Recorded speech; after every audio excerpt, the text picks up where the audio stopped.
Qatar රාජ්‍යයේ බලශක්ති මර්මස්ථානයක් වන රස්ලෆාන් වෙත එල්ල වූ මිසයිල ප්‍රහාර, සෞදි අරාබියේ දැඩි අනතුරු ඇඟවීම් සහ ඉරානයේ මීළඟ පියවර කුමක් විය හැකිද?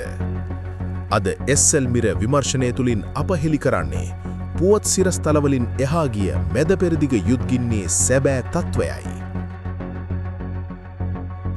මැදපෙරදිග කලාපය මහා විනාශයකට අද්දරටම පැමිණ තිබේද? දශක ගණනාවක් පුරා පැවති රාජ්‍යතාන්ත්‍රික සබඳතා අලු වී යද්දී ඉරාන බුද්ධ්‍යංශ ප්‍රධානී ඉස්මායිල් කාතිබ් ඊශ්‍රායල ප්‍රහාරයකින් ජීවිතක්ෂයට පත්වීම ලෝක දේශපාලනයේ උඩු ඉටකිරු කර තිබෙනවා. රස්ලෆාන් ප්‍රහාරය සහ කටාර් රාජ්‍යයේ දැඩි තීරණය. කටාර් රාජ්‍ය මෙතෙක්කල් ඉරානය සහ බටහිර ලෝකය අතර මධ්‍යස්ථ සාමසාධකයෙකු ලෙස කටයුතු කළා. නමුත් දැන් තත්ත්වය වෙනස්. දෝහා අගනවුරට උතුරින් පිහිටි ලොව විශාලතම ද්‍රව ස්වභාවික වායු LNG මධ්‍යස්ථානයක් වන රස්ලෆාන් සංකීර්ණයට එල්ල වූ මිසයිල ප්‍රහාරයත් සමග කටාර් පාලනය දැඩි තීරණයකට එළඹ තිබෙනවා. කටාර් බලධාරීන් පවසන්නේ ඉරානයේ විසින් මුළු මැද පෙරදිගම අගාධයකට ඇද දමිමින් සිටින බවයි. මේට ප්‍රතිචාර ලෙස කටාර්හි සිටින ඉරාන තානාපති නිලධාරීන්ට වහාම රටින් පිටවන ලෙස නියෝග කර තිබෙනවා. ලෝක බලශක්ති සැපයුමෙන් 120කට වගකීන කටාර් ගෑස් සැපයුමට බාධාවීම යනු මුළු යුරෝපයේම බලශක්ති අර්බුදයකට ඇද දෙමීමක්. සෞදි අරාබියේ යුද්ධ අනතුරු ඇගවීම. මීට පෙර ඉරානයේ සමග යම් එකගතාවයකට පැමිණ සිටි සෞදි අරාබිය දැන් සිය ස්ථාවරය සම්පූර්ණයෙන්ම වෙනස් කර තිබෙනවා. රියාද් නුවර පැවති ගල්ෆ් කලාපීය විදේශ අමාත්‍යවරුන්ගේ හමුවේදී සෞදි විදේශ අමාත්‍යවරයා අවධාරණය කළේ ඉරානය සිය ක්‍රියාකලාපය වහාම වෙනස් කළ යුතු බවයි. දේශපාලන විකල්ප මෙන්ම දේශපාලන නොවන විකල්ප non-political options මේ වන විට මේසේ මත තිබෙනවා. මෙය සජීවී යුද්ධ ප්‍රකාශයකට සමානයි. සෞදි අරාබිය තවදුරටත් රාජ්‍යතාන්ත්‍රික සබඳතා මත පමණක් යැපෙන්නේ නැති බවත්, අවශ්‍ය වූවහොත් ශ්‍රීජු මිලිටරි ප්‍රහාරයකට පසුබට නොවන බවත් ලෝකයටම පවසා අවසానයි. ඉරානයේ බුද්ධි ප්‍රධානී ඉස්මායිල් කාතිබ් ඝාතනය. මෙම යුද්ධ වාතාවරණය තවත් උණුසුම් කළේ ඉරාන බුද්ධි අමාත්‍ය ඉස්මායිල් කාතිබ්ගේ ඝාතනයයි. මෙය ඉරානයට එල්ල වූ දෙවනි විශාලතම ආරක්ෂක පහරයි. පසුගිය පැය 48 ඇතුළත ඉරාන ජාතික ආරක්ෂක කවුන්සිලේ ලේකම්වරයා සහ බසීජ් බලකායේ අනදෙන නිලධාරියාද ඝාතනයට ලක් වුණා. ප්‍රශ්නය වන්නේ ඉරානයේ ඉහළම ආරක්ෂක ප්‍රධානීන් පවා ඔවුන්ගේ නිවස් උතලමදීම ඝාතනය කිරීමට ඊශ්‍රායලයට හැකි වූයේ කෙසේද යන්නයි. මෙයින් පෙනේ යන්නේ ඉරානයේ ආරක්ෂක ජාලය තුළ පවටින දැවැන්ත සිදුරු සහ තොරතුරු කාන්දුවීම්.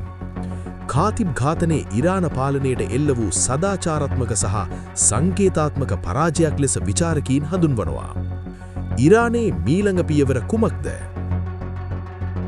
ටෙහෙරානයේ සිට ලැබෙන වාර්තා අනුව ඉරාන පාලනය මේ වන විට සිටින්නේ අතිශය කලහකාරී සහ අනවැකි කිය නොහැකි මට්ටමකයි.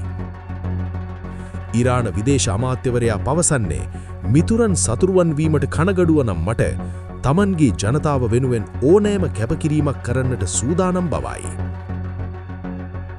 මෙම තත්ත්වය තුළ ඉරානයට එරෙහිව විශාල ජාත්‍යන්තර හවුලක් ගොඩනැගීමේ අවදානමක් පවතිනවා.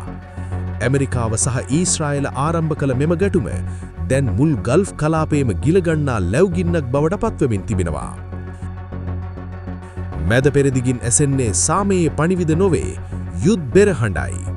බලශක්ති අර්බුදය, ගෝලීය දේශපාලන පෙරළුම සහ කලාපීය බලාරගල හමුවේ ලෝකය හෙට දිනියේ කොතැනක නතර වේවිද? මෙවැනි තීරණාත්මක පුවත් සිරස්තලවලින් එහා ගිය සත්‍ය විමර්ශනාත්මකව දැනගැනීමට එස්.එල්. මිර අප සමග දිගටම රැඳී සිටින්න. එස්.එල්. මිර අපි ඔබට ගෙන එන්නේ තොරතුරු පමණක් නොවේ, ඒ පිටුපසින් තිබෙන සත්‍යයි. මෙම වීඩියෝව වැදගත් යයි හැඟී නම් ලයික් කරන්න, ෂෙයා කරන්න. ඒ වගේම මැද පෙරදිග මේ තත්ත්වය ගැන ඔබේ අදහස පහලින් කමෙන්ට් කරන්න අමතක කරන්න එපා. තවත් මෙවැනිම සවිස්තරාත්මක වාර්තාවකින් හමුවෙමු. ස්තුතියි. ඉස්රායිල් ප්‍රහාරයකින් ඉරාන බුද්ධියංශ ප්‍රධානියා අවසන් ගමන් යයි. මැද පෙරදිග අහස යළිත් ගිනිජාලාවලින් රතු පැහැගැන්වී තිබේ. ලෝක දේශපාලන කරලිය උඩු ඉටකුරු කරමින් ඉරානයේ අතිශය බලගත පුද්ගලයෙකු මෙන්ම එරට බුද්ධියංශ අමාත්‍යවරයා වූ ඉස්මායිල් කටිබ් ඉස්රායිල ගුවන් ප්‍රහාරයකින් ජීවිතක්ෂයට පත්ව ඇති බව වාර්තා වේ. පසුගිය අඟහරුවාදා රාත්‍රියේ ඉස්රායිල හමුදා දියත් කළ මාරාන්තික මෙහෙයුමක් හමුවේ ඔහු මෙලෙස සමුගන ඇති බව ජෙරුසලම නිල වශයෙන් නිවේදනය කර සිටී. මෙය හුදෙක් එක් පුද්ගලයෙකු ඉලක්ක කළ ප්‍රහාරයක් පමණක් නොව ඉරාන පාලන තන්ත්‍රයේ හදවතටම එල්ල වූ ප්‍රබල කම්පනයකි. මෙම ප්‍රහාරයෙන් පසු අදහස් දක්වමින් ඉස්රායිල ආරක්ෂක අමාත්‍යවරයා පවසා සිටියේ මෙම යුද්ධය පෙරමුණු දෙකකින් ඉදිරියට ඇදෙන බවයි. එක් පසකින් ඉරානයත් අනෙක් පසින් හිස්බුල්ලා සංවිධානයත් ඉලක්ක කරමින් දියත්වන මෙම ප්‍රහාර මාලාව මෙතනින් නතර නොවන බවට ඔහු අනතුරු ඇඟවීය. ඉදිරියේදී තවත් විස්මිත දේ බලාපොරොත්තු වන්න යනුවෙන් ඔහු කළ ප්‍රකාශයත් සමග මැද පෙරදිග කලාපය පුරා දැවැන්ත යුද්ධයක කළු වලාකුළු නිර්මාණය වී තිබේ. ඉරාන බුද්ධියංශයේ 8 වන අමාත්‍යවරයා ලෙස කටයුතු කළ ඉස්මායිල් කටිබ් ඉරාන දේශපාලනයේ සහ ආරක්ෂක අංශයේ දැවැන්ත සෙවණැල්ලක් බඳු විය. 2021 වසරේදී අභාවප්‍රාප්ත හිටපු ජනාධිපති ඊබ්‍රහීම් රයිසි යටතේ අමාත්‍ය ධුරයටපත් වූ ඔහු ඉස්ලාමීය නීති විද්‍යාව පිළිබඳ ප්‍රවීණයෙකි. ඔහුගේ දේශපාලන ගමන ආරම්භ වන්නේ 1979 ඉස්ලාමීය විප්ලවයෙන් පසුවයි. 1980දී ඔහු ඉරාන විප්ලවවාදී ආරක්ෂක බලකායට එක්වන්නේ තරුණ වියේදීමය. එතෙන් පටන් දශක 4කට වැඩි කාලයක් ඔහු ඉරානයේ රහසිගත බුද්ධි මෙහෙයුම්වල නියමුවා ලෙස කටයුතු කළේය.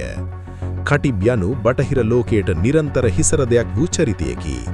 ඇමරිකා එක්සත් ජනපදයට සහ එහි මිත්‍ර පාර්ශවයන්ට එරෙහිව සයිබර් ප්‍රහාර දියත් කිරීමේ චෝදනාව මත 2022 වසරේදී ඇමරිකානු භාණ්ඩාගාරයේ විසින් ඔහුට දැඩි සම්බාධක පැනවීය. ඔහු මෙහෙය වූ බුද්ධියංශය ලොව පුරා විසිරී සිටින ඉරාන විරුද්ධවාදීන් මර්ධනය කිරීමට සහ රහසිගත මෙහෙයුම් දියත් කිරීමට ප්‍රසිද්ධියක් උසුලයි. මීට අමතරව ඉරානයේ අතිපූජනීය ඉමාම් රේසා සිද්ධස්ථානය කළමනාකරණය කරන ඇස්ටාන් කුඩ්ස් රාසවි ආයතනයේ ආරක්ෂක ප්‍රධානියා ලෙසද ඔහු සුවිශේෂී කාර්යභාරයක් ඉටු කළේය. මෙම ඝාතනයත් සමග ඉරානය සහ ඉස්රායලය අතර ඇති ගැටුම තීරණාත්මක සන්ධිස්ථානයකට පැමිණි තිබේ. තම බුද්ධියංශ නායකයා අහිමි වීමට ඉරානය නිහඬව බලා සිටිනු ඇද්ද නොතොස් මීළඟ පැය කිහිපය තුළ ලෝකයේම තෙතිගන්නා සුළු ප්‍රතිප්‍රහාරයක් එල්ල කරනු ඇද්ද. ඇමරිකාව මෙම ගැටුමට සෘජුවම මෙදිහත් වූ හොත් මෙය තෙවන ලෝක යුද්ධයක ආරම්භයක් වනු ඇති බව විදේශීය විශ්ලේෂකයින් බිය පළ කරයි. මැද පෙරදිග අර්බුදයේ මෙතෙක් හෙළි නොවන අලුත්ම තොරතුරු සහ විශ්ලේෂණයන් සමගින් දිගටම SL මිරර් සමග රැඳී සිටින්න. ඔබ තවමත් අපව සබ්ස්ක්‍රයිබ් කර නොමැති නම් දැන්ම එක්වන්න.